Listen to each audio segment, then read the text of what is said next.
ஒரு எக்ஸாம்பிள் சொல்கிறேன் பாருங்க. ஒரு நண்பருடைய வீட்டுக்கு போயிருந்தேன்.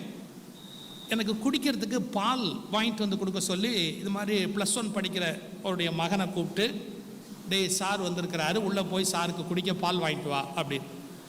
அவன் வேற எங்கேயோ அவசரமாக போகிறான். அவங்க அப்பா நிறுத்திட்டார். அவன் எரிச்சலோடு உள்ளே போனான். எரிச்சலோடு பால் வாங்கிட்டு வந்தான் அவங்க அம்மா கிட்டேருந்து. கோபமாக கொண்டாந்து அதை நான் உட்காந்துருக்கிற டேபிள் பக்கத்தில் நங்குன்னு வச்சான். அந்த பால் இப்படி ஏறி இறங்கி 2 ஆடு ஆடிச்சு. சரி, அவனை கொஞ்சம் சமாதானம் பண்ணலாமே அப்படின்னு, தம்பி பால் ஆடுதுப்பா அப்படின்னு. ஆடுது இல்லை, மாடுது. ஒரு செகண்டில் இப்போ நான் ஏதோ ஒரு அர்த்தத்தில் சொல்கிறேன், அதை கிண்டல் அடித்து அவன் வேற ஒரு அர்த்தத்தில் சொல்கிறான்.